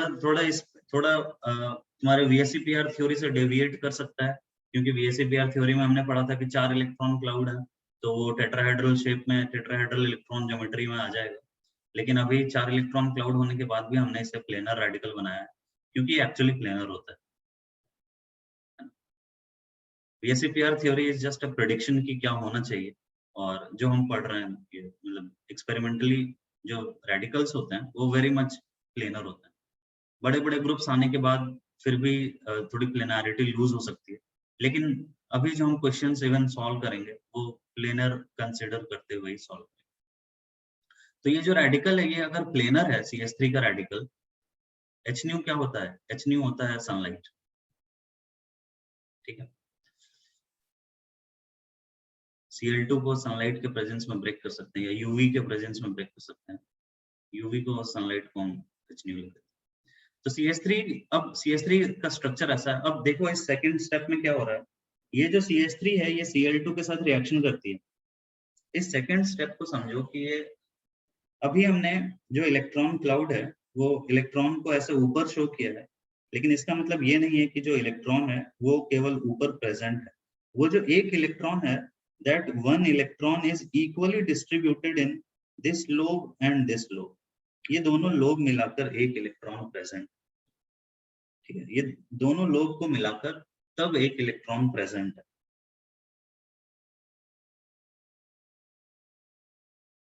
ठीक है। दोनों लोब्स में इक्वल प्रोबेबिलिटी है इलेक्ट्रॉन को फाइंड करने की या इक्वल डेंसिटी है इलेक्ट्रॉन्स की। तो ऐसे केस में क्या होता है, अब ये जो लोब है ये ऊपर से भी रिएक्ट कर सकता है, ऊपर वाला लोब भी रिएक्ट कर सकता है और नीचे वाला लोब भी रिएक्ट कर सकता है। समझो इस बात को कि ये जो CH3 का रेडिकल है ये ऊपर वाले लोब के साथ भी रिएक्शन कर सकता है और नीचे वाले लोब के साथ भी रिएक्शन कर सकता है। मतलब यहाँ से जो Cl2 है, ये Cl2 अगर हम सिंगल एरो शो करें तो इधर से भी एक्सट्रैक्ट कर सकता है या फिर इधर से भी एक्सट्रैक्ट कर सकता है, ठीक है। ये दोनों तरफ से एक्सट्रैक्शन हो सकती है। अगर ऊपर वाले एक्सट्रैक्शन ऊपर वाले पाथवे से जाए, मतलब 2 पाथवे पॉसिबल हैं, अगर ऊपर वाले पाथवे से जाए, जैसे समझो इस बात को कि जैसे ऐसा CH3 है, अब इस CH3 से अगर ऊपर से कोई ग्रुप अटैच होना शुरू हो जाए, Cl का एक रेडिकल ऊपर से अटैच होना शुरू हो जाए, तो ऊपर से जैसे जैसे अटैच होगा ये जो बाकी तीनों हाइड्रोजन है ये वैसे वैसे नीचे आना शुरू हो जाएंगे। जैसे जैसे वो क्लोरीन ऊपर अटैच होता जाएगा वैसे वैसे ये जो तीनों हाइड्रोजन है ये नीचे आना शुरू हो जाएंगे और ये अल्टीमेटली ऐसा स्ट्रक्चर बन जाएगा। ठीक है, तो ये ऐसा स्ट्रक्चर बन जाएगा। तो यहाँ पर वही हो रहा है कि जैसे जैसे ऊपर वाले पाथवे से जब हम जा रहे हैं तो ये जो तीनों हाइड्रोजन है ये तीनों हाइड्रोजन नीचे आ जाएंगे और जो Cl है ये Cl ऊपर अटैच हो जाएगा। और नीचे वाले अगर नीचे से जाएगा तो फिर तीनों हाइड्रोजन ऊपर शिफ्ट हो जाएंगे और जो क्लोरीन होगा वो नीचे की तरफ अटैच हो जाएगा। तो ये दो पॉसिबिलिटी बन जाएगी। मतलब सीधी बात है कि Cl2 को अटैच होने की किसी पोजीशन पे दो पॉसिबिलिटी, जहां पे रेडिकल बनेगा वहां पे Cl2 को अटैच होने की दो पॉसिबिलिटी है। तो दो पॉसिबिलिटी है तो फिर सच केसेस में कहीं पे एनांटियोमर्स फॉर्म हो सकते हैं। अभी यहाँ पे तो ऐसा था कि यहाँ पे तो कायरल सेंटर नहीं है तो यहाँ पे तो कोई प्रॉब्लम नहीं है। लेकिन अगर हम ऐसा एग्जांपल देखें जैसे मानो कि जैसे एक एग्जांपल देखते हैं कि हमने मोनोक्लोरिनेशन ऑफ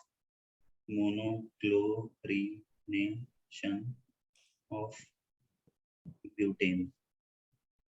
ठीक है, मोनोक्लोरिनेशन ऑफ ब्यूटेन का मोनोक्लोरिनेशन करवा रहे हैं, मतलब एक ही Cl अटैच करते हैं। हाँ? कई बार ऐसा हमने पढ़ा है कि रिएक्शन में एक से ज्यादा प्रोडक्ट भी बन सकते हैं, लेकिन हमने ये भी पढ़ा है कि अगर कुछ भी नहीं मेंशन किया हुआ हो तो हम मोनोक्लोरिनेशन ही लेंगे।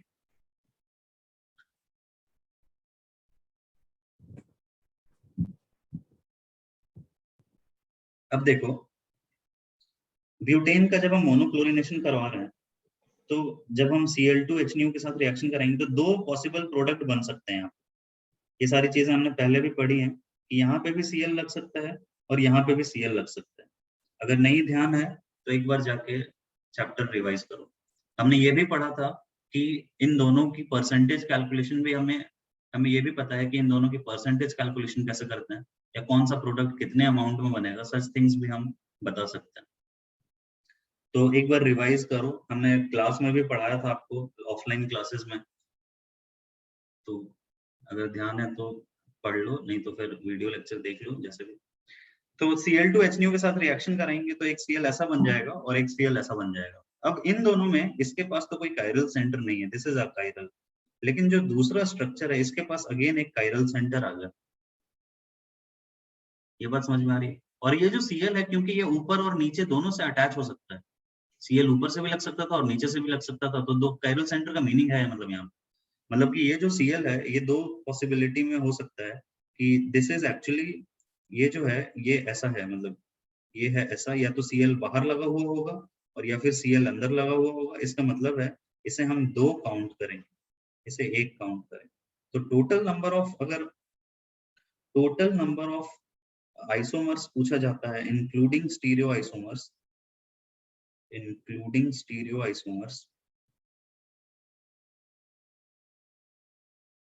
तो इसका आंसर हो जाएगा 3। तो तुम्हें क्वेश्चन में ध्यान से देखना पड़ेगा। जैसे हम जब पहले जो क्वेश्चन सॉल्व करते थे वहां पे मैं लिखता था कि कॉन्स्टिट्यूशनल आइसोमर्स, जब हम मोनोक्लोरिनेशन ऑफ ब्यूटेन कराएंगे तो कॉन्स्टिट्यूशनल आइसोमर्स कितने होंगे, तो कॉन्स्टिट्यूशनल आइसोमर्स तो केवल दो हैं, एक ये और एक ये। अगर total number of constitutional isomer पूछा जाए तो कॉन्स्टिट्यूशनल आइसोमर्स हैं केवल दो, लेकिन अगर टोटल आइसोमर्स पूछा जाए इंक्लूडिंग स्टीरियो आइसोमर्स तो उसका नंबर हो जाएगा 3।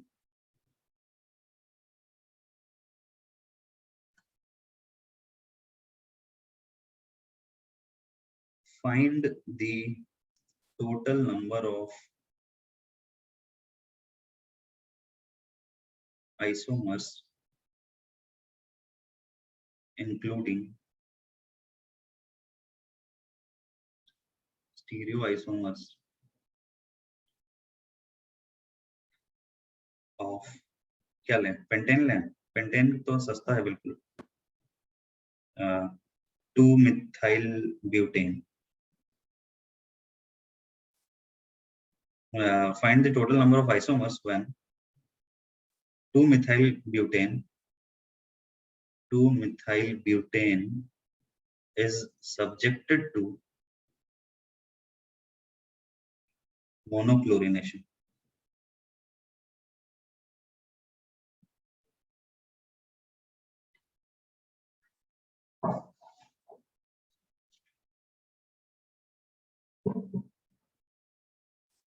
डॉक्टर बनने वाले बच्चों को पढ़ाने चाहिए एक्चुअली बहुत ही गंदी हैंडराइटिंग, ताकि उनकी ट्रेनिंग पहले से जारी रहे।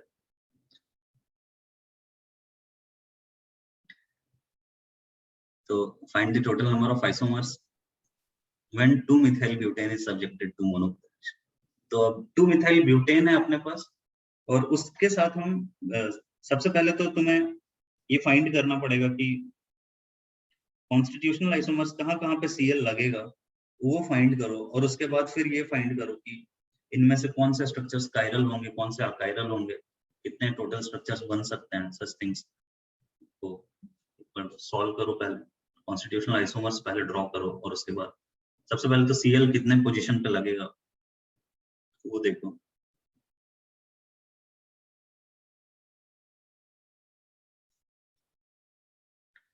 चार क्या आ रहा है इनेश?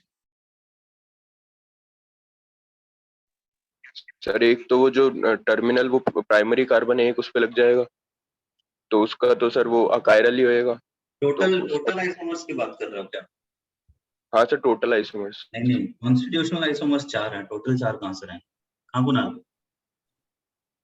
टोटल 6 हैं। टोटल 6 हो सकते हैं।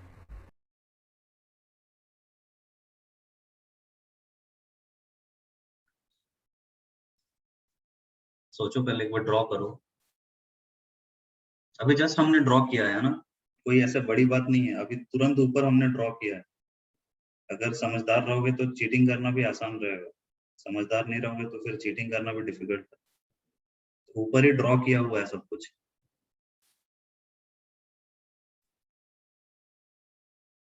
पार्थ के 5 आ रहे हैं, आहन के 6। आशीष बोलो। 6 आ रहा है। 6 आ रहा है, मेजोरिटी 6 आ रही है।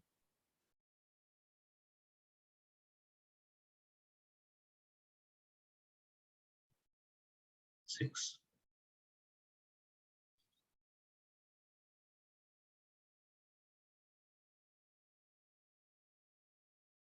केबीसी देखते हो, उसमें ऐसा आता है ना ऑडियंस पोल, और उसमें ऐसा परसेंटेज वाइज आता है कि किसने कितने वोट दिए। तो 6 में मतलब 94.5% जा रहा है, तो मैं ऑडियंस के साथ जाना चाहूंगा। सबसे पहले तो हम आइसोमर्स, पहले कॉन्स्टिट्यूशनल आइसोमर्स ड्रॉ करें। एक Cl यहाँ पे लगाया जा सकता है, Cl यहाँ पर लगाया जा सकता है, Cl यहाँ पर लगाया जा सकता है, और Cl यहाँ पर लगाया जा सकता है। ये काम करना सबसे जरूरी है कि पहले कॉन्स्टिट्यूशनल आइसोमर्स बना लो, और उसके बाद अब देखो कि कहाँ कहाँ पर कायरल सेंटर आ सकते हैं। हर्ष, हो गया था? 4 कायरल। बोलते नहीं हो यार तुम लोग, मैसेज भेजते हो। यस सर, हो गया था।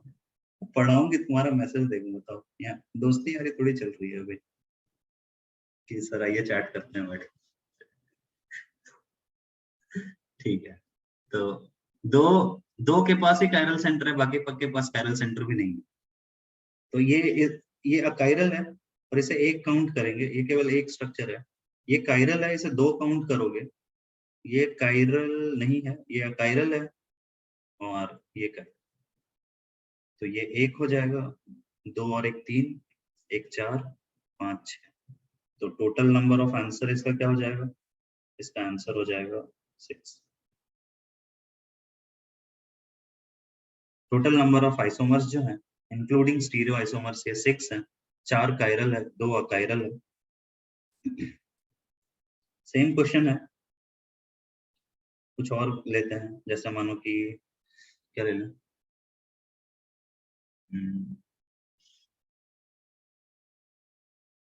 चलो थोड़ा डिफिकल्ट देते हैं एक बार, या मैं ये खुद ही सॉल्व करता हूँ। नहीं,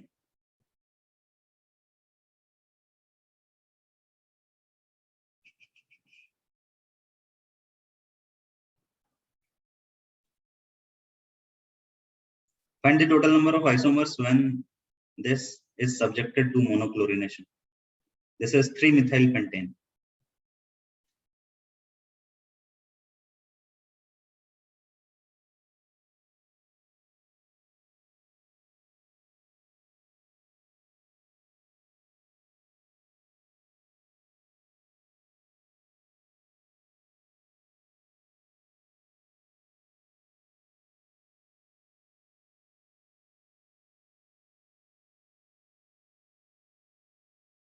लिख रहे हो बाकी लोग वीडियो ऑफ करके? प्रियांशी,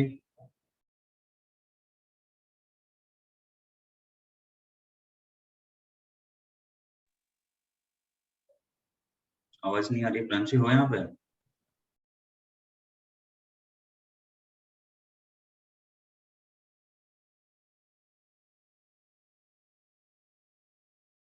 हर्षदोई,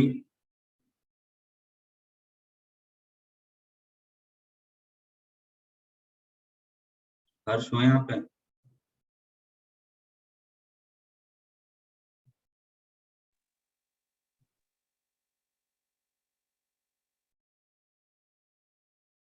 सॉल्व करो सब लोग जल्दी।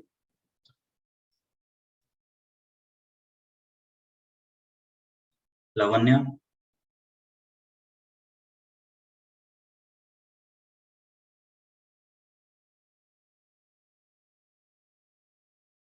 लावण्या हो यहाँ पे?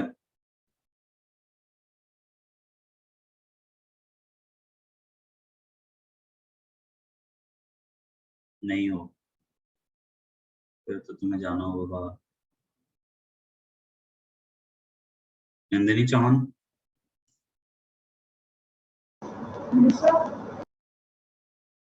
वीडियो ऑन रखो। कितने आंसर आ रहे हैं नंदिनी?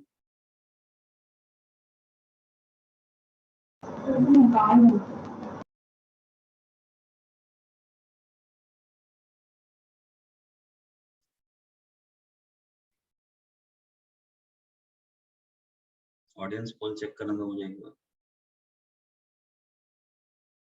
ऑडियंस 6, 7, 8, 5 बहुत तरह के आंसर्स हैं।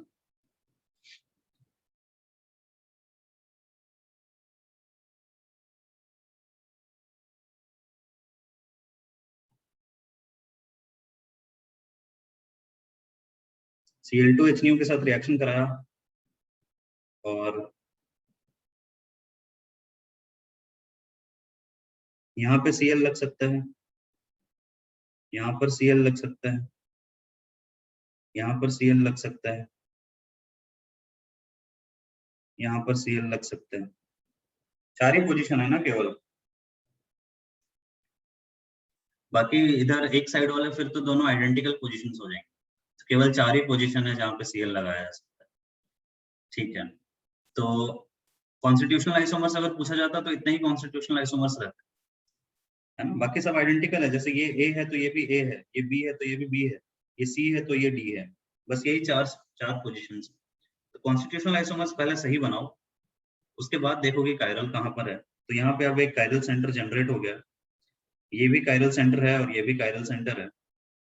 इसमें तो कोई कायरल सेंटर नहीं है और इसमें भी कोई कायरल सेंटर नहीं है। तो ये तो अकायरल है क्योंकि दो सेम ग्रुप्स हैं इस पे। ये भी अकायरल है क्योंकि सेम ग्रुप्स हैं। ये एक है तो इसको 2 काउंट करेंगे, दोनों कायरल होंगे। और इस पे भी सिमेट्री नहीं है तो ये 4 हो जाएगा, ये 1 हो जाएगा और ये 1 हो जाएगा। 4, 2, 6, 7, 8 टोटल स्ट्रक्चर्स 8 बनेंगे। कोई पूछ? हाँ आहन बोलो। नहीं सर, वो आंसर दे रहा था। अच्छा, तो टोटल नंबर ऑफ, इसका आंसर क्या हो जाएगा? आंसर हो जाएगा 8। कायरल अगर पूछा जाता है कि कायरल कितने हैं तो 6 कायरल हैं और 2 अकायरल। ठीक है, मीजो नहीं बन रहा है यार, मजा नहीं आ रहा। एक और एग्जांपल लेते हैं।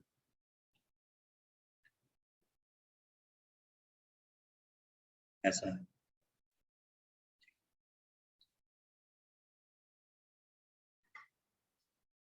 अभी हमें प्योर कंपाउंड दिया हुआ है। प्योर का मतलब है कि एक एनांशोमर दिया हुआ है, एक एनांशोमर के लिए प्योर है बेसिकली। या ऐसा समझो कि इसका नाम अगर हम लिखेंगे तो इसका नाम क्या हो जाएगा? R2 chloro pentane. R2 chloro pentane दिया हुआ है और इसमें अब हमें आइडेंटिफाई करना है, टोटल स्ट्रक्चर्स बताना है। तो ध्यान रखना है इसके जो Cl, देखो एक बार सब लोग, Cl जहां पर बाहर है ये Cl बाहर ही रहेगा। अभी जैसे हम इसके साथ जब Cl2 HNO की रिएक्शन करेंगे तो हम अलग अलग स्ट्रक्चर्स बना सकते हैं, है ना। मतलब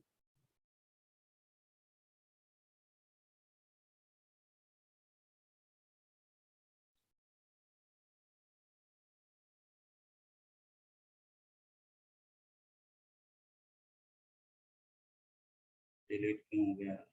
एक सीएल यहाँ पे लगा सकते हैं, सीएल यहाँ पे लगा सकते हैं,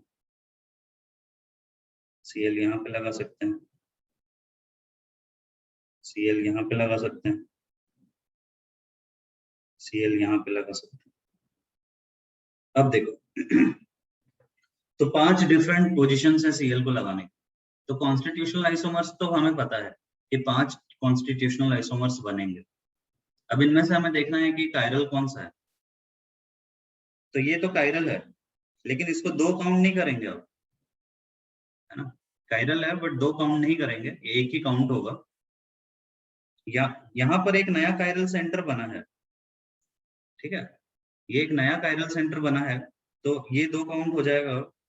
लेकिन वो दोनों एनैंशोमर्स नहीं होंगे अब।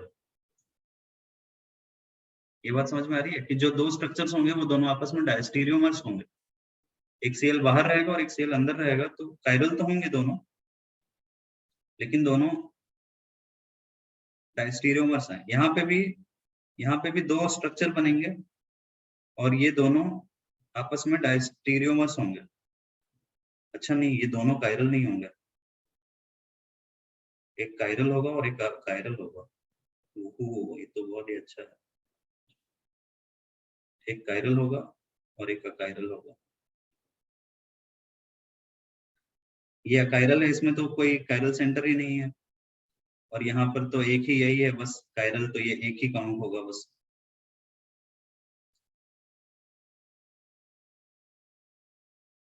ठीक है, तो फिर टोटल नंबर ऑफ स्ट्रक्चर्स कितने होंगे? 1 2 3 4 5 6 7 स्ट्रक्चर्स बनेंगे। ये एक है और इससे 2 स्ट्रक्चर बन रहा है ना, मतलब ये जो गिवन स्ट्रक्चर है इस वाले से, इससे 2 पॉसिबिलिटी है ना। एक, इसमें मीजो कंपाउंड आएगा, जब सीएल बाहर रहेगा तो वो मीजो बन जाएगा, और जब सीएल अंदर रहेगा तो वो कायरल रहेगा। ये बात सबको समझ में आ रही है ना कि सीएल जब बाहर होगा तो वो मीजो बन जाएगा, क्योंकि दोनों तरफ सीएल बाहर है तो बीच में प्लेन ऑफ सिमेट्री आ जाएगी। तो एक अकेला स्ट्रक्चर है जो कि मीजो है यहाँ पर, ठीक है। बस, तो टोटल नंबर ऑफ स्ट्रक्चर्स इसमें कितने हो जाएंगे? नंबर ऑफ आइसोमर्स, मतलब इसका आंसर क्या हो जाएगा? आंसर हो गया 7, ठीक है। कायरल कितने हो गए? कायरल हो गया 1 2 3 4 5 हो गए कायरल। सर हाँ सर। सर आपने फर्स्ट वाले स्ट्रक्चर में कायरल वाले को सिर्फ एक ही क्यों गिना है? एक ही काउंट किया ना, क्योंकि ये तो बाहर का बाहर ही रहेगा। इसके पास तो इसके पास तो रिएक्शन हुआ ही नहीं है, इस कार्बन पे रिएक्शन नहीं हुई है, रिएक्शन इस कार्बन पे हुई। और ये जो कार्बन है यहाँ पे सीएल अगर अंदर या बाहर लगेगा तो वो कोई कायरल सेंटर नहीं बन रहा। तो एक ये सीएल बाहर था तो ये बाहर ही रहेगा, इसे आप अंदर नहीं कर सकते। Okay sir sir. हाँ बोलो। तो फर्स्ट वाले की मिरर इमेज लेंगे तो फिर क्या होगा? मिरर इमेज लेंगे तो दूसरा स्ट्रक्चर बनेगा, बट मिरर इमेज लेने से दूसरा स्ट्रक्चर थोड़ी बना देंगे हम। तो मतलब कायरल है तो सर वो कायरल है तो उसका मिरर, तुम्हारे पास तुम्हारा एक जूता खो गया, 2 पैर का एक जूता खो गया, बस एक ही जूता बचा हुआ है, तुम उसका मिरर इमेज लोगे तो वो दूसरा जूता प्रकट हो जाएगा कहीं से? नहीं सर, एक्सेप्ट नहीं होगा बट नहीं होगा ना, वो एक जूता है तो एक ही रहेगा अभी। है तो वैसे ही अपने पास ये मॉलिक्यूल है, बस ये मॉलिक्यूल है तो बस यही मॉलिक्यूल है। उसका दूसरा पार्टनर इन है, उसका ये कायरल है, that is a different thing. लेकिन इसका मतलब ये नहीं है कि इसका दूसरा पार्ट भी यहाँ पे प्रेजेंट है। और सर सेकंड वाला स्ट्रक्चर जो है कायरल कायरल कैसे हुआ? कायरल इसलिए लिख रहे हैं क्योंकि इससे 2 पॉसिबिलिटी है सेकंड वाले स्ट्रक्चर्स है। सीएल दोनों बाहर अटैच कर सकते हैं हम, और एक मतलब इधर वाला सीएल तो बाहर ही रहेगा, इसको तो आप चेंज कर ही नहीं सकते, और इधर वाले सीएल को आप अंदर लगा सकते हो। तो यहाँ पे प्लेन ऑफ सिमेट्री आ गई, तो ये अकायरल हो जाएगा और ये कायरल रहेगा। Okay sir. ठीक है, तो ये मीजो है, एक अकेला कंपाउंड है यहाँ पर जो कि मीजो है।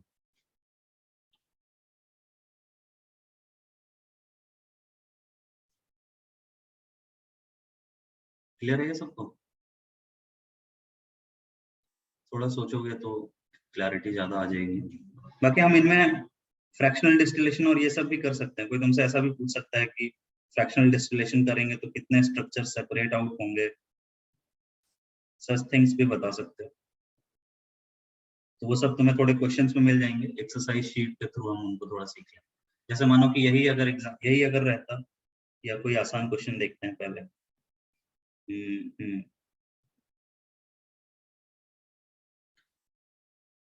मोनोक्लोरिनेशन ऑफ ब्यूटेन में हो, तो ब्यूटेन में हमने देखा था कि 3 स्ट्रक्चर्स बन रहे थे। ठीक है, 3 स्ट्रक्चर्स बन रहे थे। अगर हमें इसमें ऐसा पूछा जाता कि हाउ मेनी फ्रैक्शंस, या अगर तुम्हारे पास जगह नहीं है तो नीचे लिख देते हैं फिर से। एक और एग्जांपल देखते हैं, मोनोक्लोरिनेशन ऑफ ब्यूटेन, या मोनोक्लोरिनेशन ऑफ पेंटेन नहीं किया था हमने, तो मोनोक्लोरिनेशन ऑफ पेंटेन कर लेते हैं।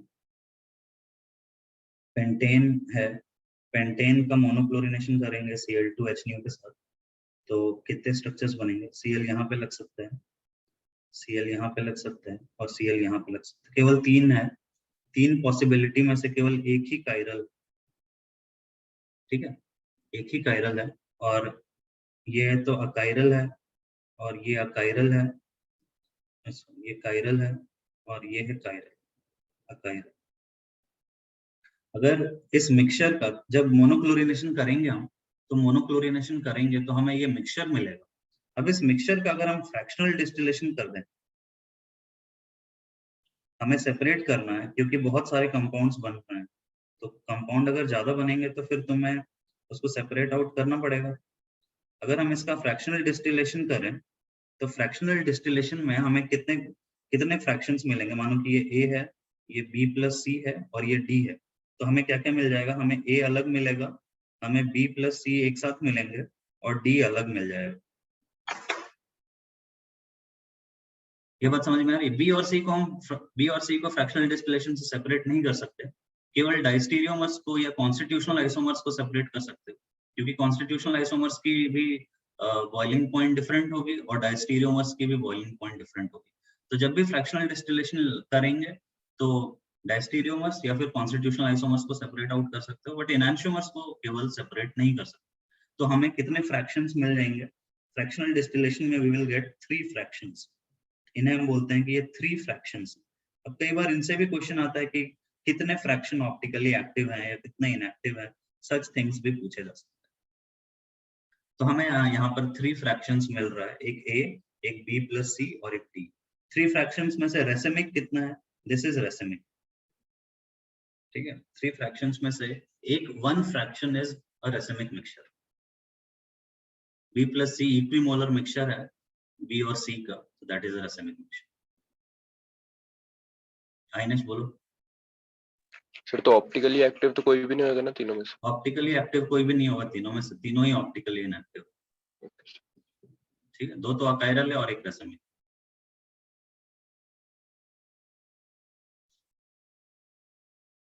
ठीक है, तो ये चैप्टर लगभग खत्म हो गया है। कुछ छोटी मोटी चीजें रह जाती है तो फिर वो तुम्हें क्वेश्चंस के थ्रू या फिर मतलब अपने लॉजिकली थोड़ा सोचोगे तो चीजें सॉल्व हो जाएंगी, ऐसा कुछ डिफिकल्ट है नहीं। तो क्वेश्चन सॉल्व करो, और डाउट क्लास का मैंने लिंक भेज दिया था, डाउट क्लास में क्वेश्चंस आके पूछ सकते हो 6 बजे। कोशिश करो कि 6:10 6:15 तक आओ, ऐसा नहीं कि 6:40 6:45 पे आओगे तो फिर मैं बंद कर देता हूँ। 5-10 मिनट कोई नहीं आता तो मैं निकल लेता हूँ शांति से। तो तुम्हें कोशिश करना है कि 6:10 6:15 तक आ जाओ, और फिर आके अपने डाउट्स पूछ लो उसी टाइम पे, चाहे वो जहां से भी सॉल्व कर रहे हो, MTG कैडर रहते हैं या फिर सेट वाले रहते हैं, या फिर सेट में भी जो एक्सरसाइज इन चैप्टर है उनको भी सॉल्व कर लो। और मतलब अब स्टीरियोकेमिस्ट्री तुम्हें कहीं से भी, आइसोमेरिज्म, स्टीरियोकेमिस्ट्री, कहीं कुछ भी तुम डाउट पूछ सकते हो, कुछ भी क्वेश्चन सॉल्व कर सकते हो।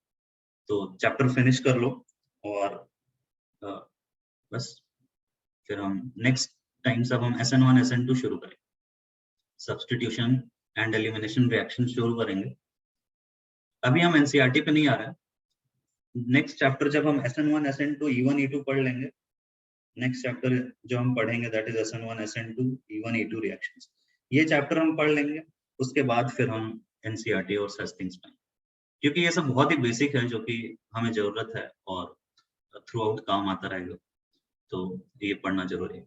इसके बाद फिर हम एनसीईआरटी और इन चीजों से डील करना शुरू कर लेंगे। तो फिर ठीक है, मिलते हैं हम कल। Thank you. Thank you sir.